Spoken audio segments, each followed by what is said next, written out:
Hello, welcome to my channel Deep Learning Biology. My name is Dr. Vikas Bhardwaj, and within this video I am going to teach you internal rearrangement, isomerization,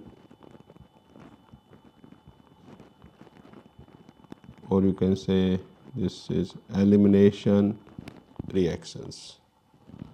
So hopefully you remember I have told you within the cell, okay, so you are going to see large number of biochemical reactions, okay. These metabolic reactions are taking place within the cell, and these biochemical reactions, okay, these biochemical reactions, they can be broadly classified in 5 categories, okay. So in the previous lecture we have discussed about the first one, that is carbon carbon bond cleavage and formation, okay. If you have not watched that lecture, please have a look into that lecture. Today we are going to discuss the second type, that is internal rearrangement, isomerization, elimination reactions, okay. So this is we are going to discuss today. Now before starting the discussion, I just want to teach you, and hopefully you remember, what are nucleophiles. So nucleophiles are actually the atoms which are rich in electron, okay. So here you see the term philes, it means love.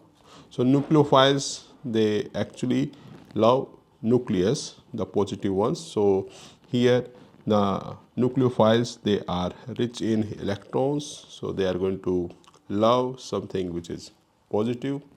And as they are rich in electron, they have the capability that they can donate electrons. Same way, hopefully you must be knowing what are electrophiles,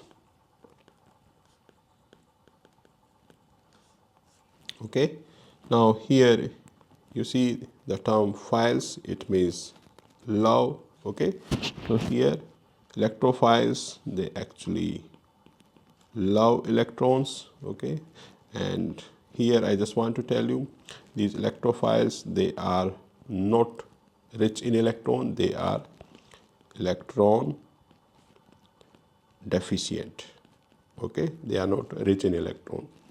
So here you can see that nucleophiles, they have the capability that they can donate electron, and electrophiles, they can seek electron, okay. So here you can see they have the capability of seeking electrons, they love electrons.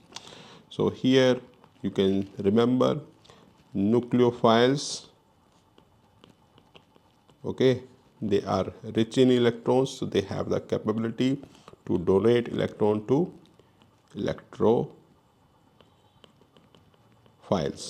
Now here we are going to discuss some of the classical members, classical example of nucleophiles, okay, which are present within the cell. So here you can see that oxygen radicals, okay. So here this is going to carry this negative charge, okay. So it can also act as a nucleophile, it is electron rich, okay. Same way you have this sulfhydryl group, okay. So it is going to carry negative charge, okay. It can also donate, okay. And same way here I just want to give you this example, this we have discussed in this earlier class, this carbanion, okay. So it is also electron rich. And same way here, if you see this hydroxyl or hydroxyl ion. Okay, so this is also electron rich. So these are example of nucleophiles. Okay, and they have the capability to donate electrons to electrophile. And here I just want to give you some of the example of electrophiles. So here if you see this one, this carbonyl group, okay, so this is carbonyl group. Okay, so this is carbonyl group, and here if you see in the case of carbonyl group, so your oxygen is more electronegative. So what will happen, it will pull the shared electrons toward itself. In that process it is going to carry negative charge and it is going to be having positive charge. Okay, so this is electron deficient here. Now this is electron deficient. Okay, so now it is going to act as a electrophile. Okay, same way here if you see this phosphate group, if you see this is phosphate group. Okay, now this is phosphate group. Now here also you can see that oxygen is going to pull the electron toward itself. That's why it is going to carry the negative charge. The phosphate, it is going to carry the positive charge. Okay, so this phosphate, okay, this phosphorus here, it is going to act as a electrophile. Same way here you can remember this proton. Okay, it is also electron deficient. Okay, so this is also going to act as a electrophile. So hopefully it is clear in your mind what is nucleophile and what is electrophile. Keep in mind, nucleophiles, they have the capability to donate electron to electrophiles. Now here I just want to tell you that if you see the carbon atom, okay, it can act both as nucleophile, okay, means it has the capability to donate electron. Okay, so here I just want to remind you about previous class. Okay, so here we have discussed the formation of, in that lecture we have discussed the formation of carbo anion. Okay, so this is going to carry negative charge. Okay, it is rich in electrons, so this is going to act as a nucleophile. It has the capability to donate electrons. Okay, same way here, keep in mind, carbon atom, it can also act as electrophile. Okay, and I have told you electrophile, they actually love electrons. Okay, so here you can remember that carbon. Okay, so when you are going to have this formation of carbocation, so this is carbo. Okay, so please correct this. This is carbanion. Okay, this is carbocation. Okay, this you have to see, one is carbanion and another is carbocation. So carbocation is going to have positive charge. Okay, it is electron deficient, it will seek electrons. Okay, so here you can see carbon atom, it can act both as nucleophile as well as electrophile. Okay, so hopefully it is clear what is electrophile and what is nucleophile. Now we are going to discuss that. Now we are going to discuss about internal rearrangement, isomerization and elimination reaction. Now try to see here why I have told you about these electrophile, nucleophile, because within the cell, okay, let's suppose you are going to have some chemical. Okay, so here what you are going to have, a redistribution of electrons. So when, okay, two chemicals, they are coming in contact, so what you are going to see, redistribution of electrons. Okay, so this redistribution of electron, it is going to lead to internal rearrangement, isomerization and elimination reaction. Now when you are going to have this redistribution of electrons, okay, redistribution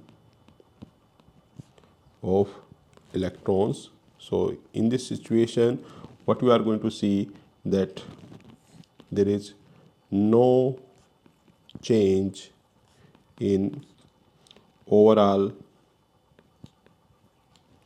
oxidation state of molecules. Okay, so here we have discussed that there are molecules. Okay, so on the molecule, if there is going to be redistribution of electrons, and due to this redistribution of electrons, what might happen, it may either it is going to act as a electrophile or a nucleophile. Okay, but keep in mind here you are not going to see any change in the overall oxidation state. Okay, and if there is going to be change in the overall oxidation state, that part we are going to discuss when we are going to discuss oxidation reduction reaction. Now here if you see, let's suppose you are going to have carbon carbon double bond. Okay, now in this situation what we are going to see, this redistribution of electron, okay, it can cause cis trans isomerization. Okay, hopefully you know what are isomers. Okay, isomers, okay, hopefully remember, are the chemicals which are going to have same,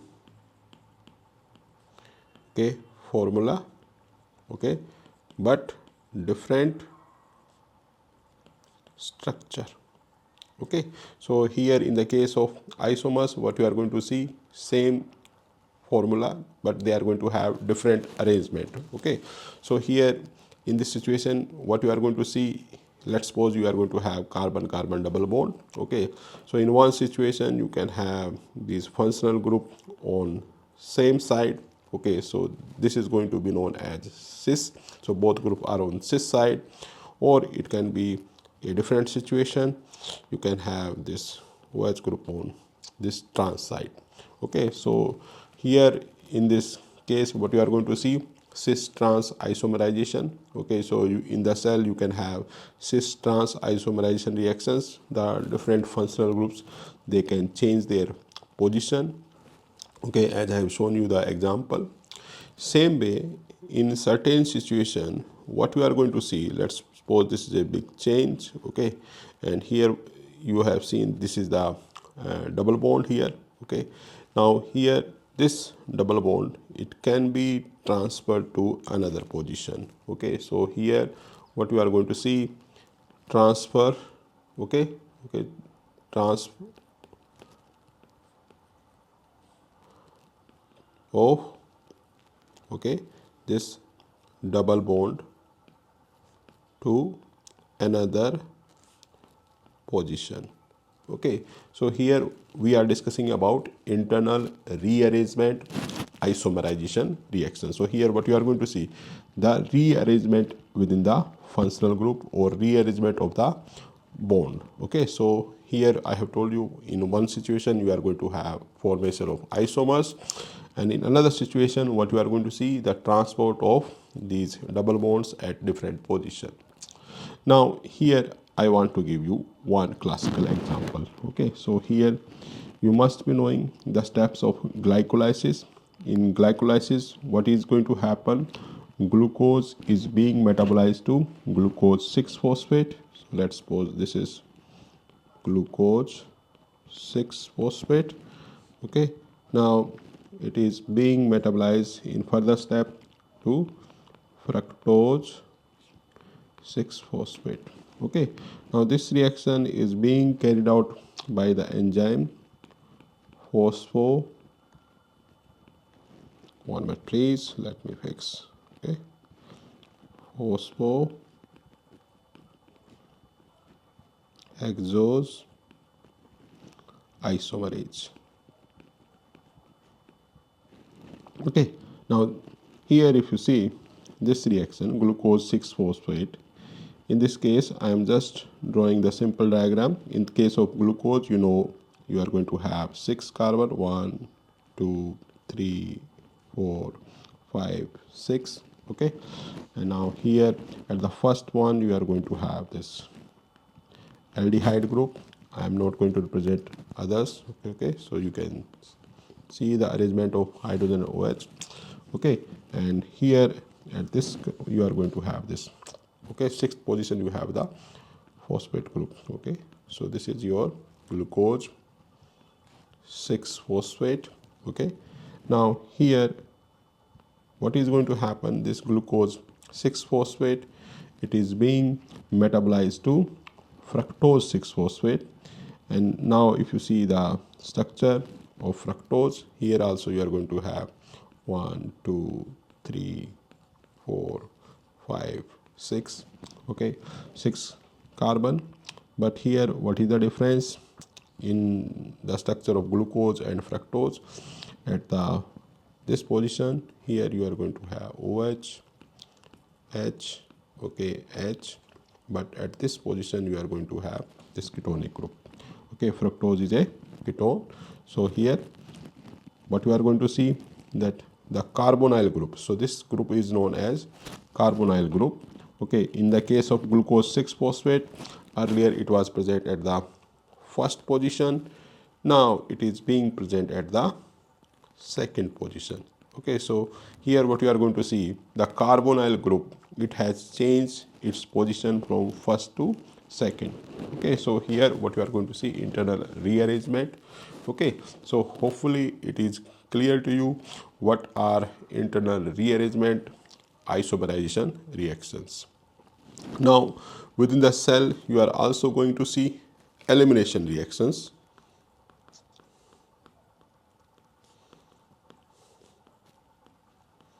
Okay, now try to see here. Okay, in case of elimination reaction, keep in mind, okay, here what you are not going to see does not affect overall oxidation state. So if there is going to be effect on the overall oxidation state, then such type of reaction we are going to read in oxidation reduction reaction. We are going to have a separate class on that topic. Now here if you see this example, okay, just I am going to give you journal. So let's suppose you are going to have a biomolecule. Okay, it is going to have this, okay, R1, and let's suppose here you are going to hydrogen, this is going to OH. Okay, and here let's suppose you are going to have hydrogen atom, then another hydrogen atom. Okay, now let's suppose here what you are going to see, okay, this hydrogen and this OH, okay, it is being released out, and what you are going to see, release of H2O. Now what is going to happen, you are going to see the formation of H, here double bond, C, H, this R1. Okay, so here earlier you were not having any double bond, but here you are going to have again the double bond. So such type of reaction in which you are going to have elimination of atom functional group. Okay, so these are known as elimination reaction. Keep in mind, these reaction does not affect the overall oxidation state. So hopefully in this video you have learned clearly what are internal rearrangement, isomerization, elimination reactions. So this way please keep learning with me, and do like the video and share the video and subscribe my channel. Okay, Deep Learning Biology.